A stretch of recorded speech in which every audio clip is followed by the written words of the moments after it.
Indonesia tanggal 17 Agustus 2022 segera dimulai.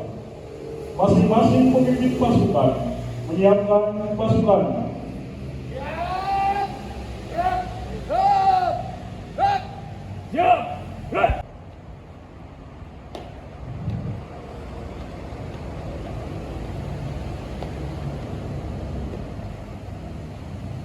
Penghormatan kepada komandan upacara dipimpin oleh pemimpin pasukan.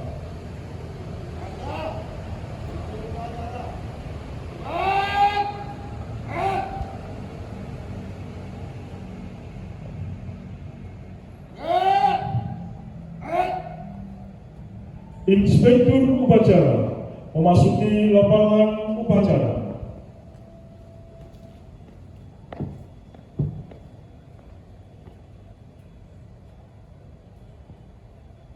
Penghormatan kepada inspektur upacara dipimpin oleh komandan upacara. Pada inspektur upacara, hormat!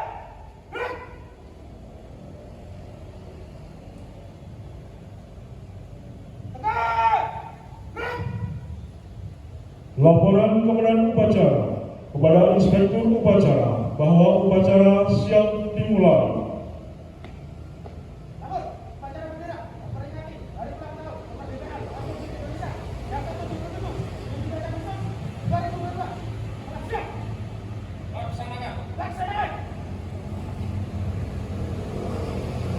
Pengibaran bendera merah putih diiringi lagu kebangsaan Indonesia Raya.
Semoga apa yang mereka lakukan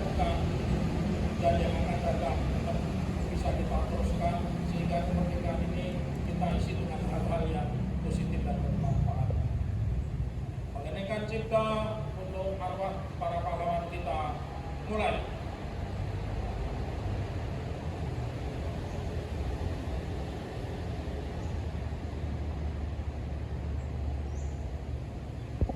Dengan ini menyatakan kemerdekaan Indonesia. Hal-hal yang mengenai pemindahan kekuasaan dan lain-lain diselenggarakan dengan cara seksama atas nama bangsa Indonesia Dan seluruh tumpah darah Indonesia, dan untuk memajukan kesejahteraan umum, mencerdaskan kehidupan bangsa, dan ikut melaksanakan ketertiban dunia yang berdasarkan kemerdekaan. Kebangsaan Indonesia itu dalam suatu undang-undang dasar. Satu. Ketuhanan yang Maha Esa. Dua. Kemanusiaan yang adil dan beradab. Tiga. Persatuan Indonesia. Empat. Kerakyatan yang dipimpin oleh hikmah. Kebijaksanaan dalam permusyawaratan perwakilan. 5. Keadilan sosial bagi seluruh rakyat Indonesia.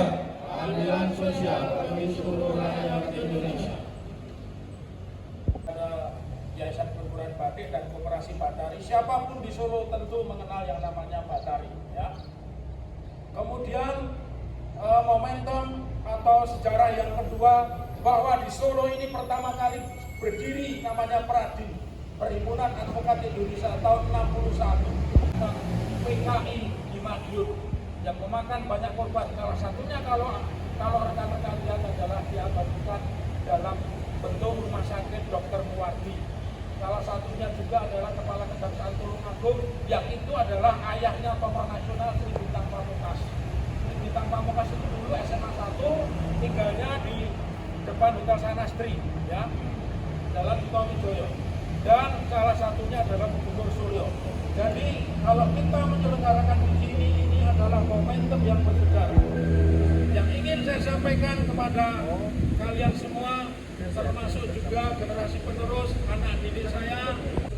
Tapi yang lebih penting, momentum kemerdekaan yang ke-77 adalah bahwa semua aturan permainan, apakah bernegara, berbangsa, dan terutama aturan menegak.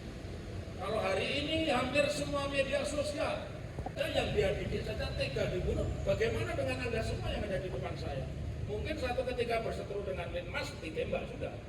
Berseteru dengan karyawannya Pak Mulyadi, ditembak juga. Berseteru dengan advokat, apalagi yang advokat yang suka berdebat, termasuk kategorinya, ya bisa juga ditembak. Karena apa? Karena paradigma militer, ketika dikeluarkan dia harus sipil. Polisi itu tugasnya hanya 3. 1, melayani masyarakat, yang kedua melindungi masyarakat, dan yang ketiga menegakkan hukum. Jadi tidak ada tugas yang lain. Kalau kemudian ada istilah komandan, muncullah kemudian peristiwa yang menimpa saudara kita almarhum Brigadir Nofriansah Joshua Huta Barat. Peristiwa ini tidak bisa kita lihat ini kasus polisi, tidak bisa kita lihat yang orang Kristen, orang Batak, tapi ini persoalan kemanusiaan. Persoalan di mana semua orang harus dilindungi, persoalan di mana semua orang harus dihargai, persoalan di mana semua orang harus menghormati hukum. Karena ketika hukum itu diberlakukan, hukum itu menganut asas fiksi hukum. Apa maksudnya? Semua orang yang berpendidikan atau tidak, yang menjabat pekerjaannya tukang cukur atau direktur, ya, yang menjadi presiden atau presiden, semua tunduk pada hukum. Itulah yang disebut menghormati hukum. Jadi atasannya polisi itu bukanlah Kapolres, atasannya polisi itu bukan Kapolda atau Kapolri, tapi hukum. Di atas hukum lagi adalah Tuhan. Sama, profesi apapun, kalau dia mendasarkan dirinya bahwa profesi itu hanyalah tempelan, tapi atasan tertingginya adalah hukum, di atasnya lagi adalah Tuhan, tentu tidak akan terjadi seperti itu. Karena di dalam pembukaan tadi yang sudah dibacakan jelas, kemerdekaan itu menjamin kemerdekaan semua bangsa sama, ya, menghilangkan penindasan di atas muka bumi. Pembunuhan berencana itu bukan hanya penindasan, tapi kebiadaban. Berarti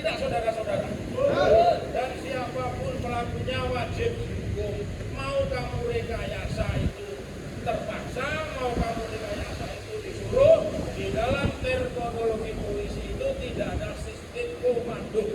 Jadi polisi itu boleh menolak perintah kalau perintahnya tidak sesuai dengan hukum. Kalau tentara tidak, karena tentara komando. Jadi kenapa tadi saya bilang 3 hal? 1, momentum ini pertama kali diselenggarakan di operasi Badari, di Wisma Badari. Badara ini sejarah di mana pribumi itu bangkit menjadi pengusaha batik. Ya. Mungkin salah satunya orang tuanya Mbak Binta ya, itu pengusaha batik. Tentu orang tahu di sini bagaimana dulu batik itu dikelola oleh masyarakat pribumi Solo. Ya. Sekarang kalian kalau beli batik, belinya di batik yang bukan punya pribumi. Betul apa betul? Karena cari murah. Kenapa murah? Karena mereka industri. Kenapa industri? Menggunakannya mesin. Teman-teman di Lawen, saudara di Lawen masih membatik. Satu batik mungkin butuh 6 hari dan seterusnya. Jadi ini momentum kita untuk bangkit kembali. Kemudian di sinilah organisasi advokat yang namanya Pradil, yang kemudian tahun 2003 menjadi IKB, ya, dan tahun 2007 kemudian menjadi Peradi, ya. Jadi IKADEN itu bagian dari keluarga besar Peradi. Dia adalah founding fathers. Dia adalah satu dari sekian pendiri yang mendirikan organisasi Peradi. Terakhir, kita tidak hanya sekedar merdeka, tapi sekali lagi yang kita camkan, apapun aktivitas kita, setinggi apapun jabatan kita, kalau kita tidak taat hukum dan kita melanggar hukum, sebutannya berubah seketika itu jadi penjahat. Betul apa betul? Kamu kalau dokter, kamu guru besar, tapi kamu korupsi, sebutannya kamu penjahat korupsi. Betul? Seorang polisi berpangkat inspektur jenderal, kalau melakukan kejahatan yang dianggap tetap dia disebut penjahat. Ya, penjahat pelaku pembunuhan. Ya. Jadi sekali lagi letakkanlah diri kita bahwa hukum itu di atas segalanya. Karena itu tujuan kita menegakkan hukum adalah meraih keadilan. Jadi kalau masih ada yang menerangkan, mari kita tegakkan hukum dan keadilan, itu jargon yang salah. Tidak mungkin ketemu. Hukum itu selalu membatasi keadilan. Oleh karena itu keadilan diletakkan yang tertinggi. Jadi seorang advokat itu tujuannya menegakkan hukum untuk memperoleh keadilan. Karena itu kalau advokat bangga disebut penegak hukum, itu salah. Turun kasta, turun tahta, turun kelas. Karena apa? Anda itu pejuang keadilan. Betul apa betul? Kalau Anda penegak hukum, saya tanya, kalian bisa bebaskan tidak niat kalian kalau ditahan? Bisa nggak? Kalian pengacara kesepakatan dibayar sekian juta, tidak dibayar. Bisa nggak kalian memenjarakan kliennya? Tidak bisa. Jadi jangan bangga menyebut diri penegak hukum. Mulai hari ini anggota IKD Purwakarta, rekan-rekan Linmas, itu profesi advokat itu profesi penegak keadilan. Kalau penegak keadilan, orang yang tidak bergelar sarjana hukum pun mampu menegakkan keadilan. Demikian semangat yang berapi-api, tapi tidak masalah. Nanti kita tutup selesainya kegiatan ini dengan nasi liwet, ya, dan es krim sepuasnya. Tapi kalau sakit perut, resiko Anda tanggung sendiri, ya. Jadi mudah-mudahan ini bukan upacara 17 Agustus pertama, tetapi kita akan berlanjut di tahun-tahun berikutnya dan akan lebih kita sempurnakan, kita perbanyak. Merdeka! Merdeka! Merdeka! Merdeka! Merdeka! Merdeka! Sekian, lebih dan kurangnya mohon maaf. Assalamualaikum warahmatullahi wabarakatuh.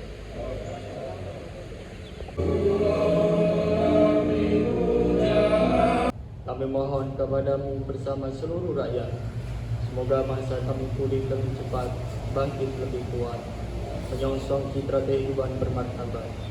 Semoga bangsa kami terus jaya dan berdaulat. Ya Allah, ya Tuhan yang Maha Pemelihara, hindarkan kami dari permusuhan dan perpecahan. Jauhkan kami dari saling menghina dan merendahkan. Masukkan kami dalam pemeliharaan yang tak terlenakan, sehingga terpelihara persatuan dan persaudaraan. Ya Allah, ya Tuhan yang Maha Mengampuni, ampunilah dosa dan kesalahan kami. Ampuni pula orang tua dan guru kami. Ampunilah seluruh tokoh bangsa dan pemenang. Walhamdulillahirabbil alamin. Acara bendera dalam rangka memperingati kemerdekaan Republik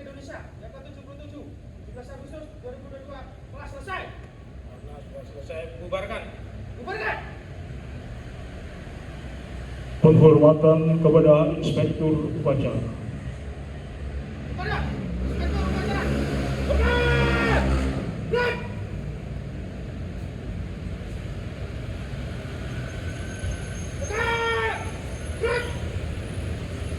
Inspektur Upacara meninggalkan lapangan upacara.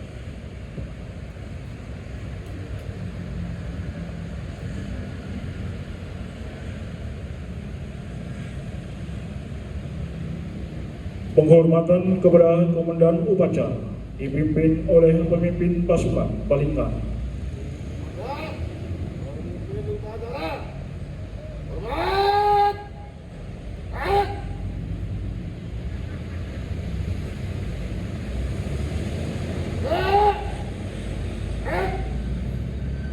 Komandan Upacara meninggalkan lapangan upacara.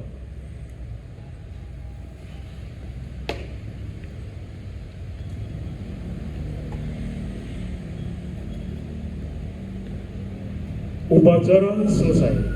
Pemimpin pasukan membubarkan pasukan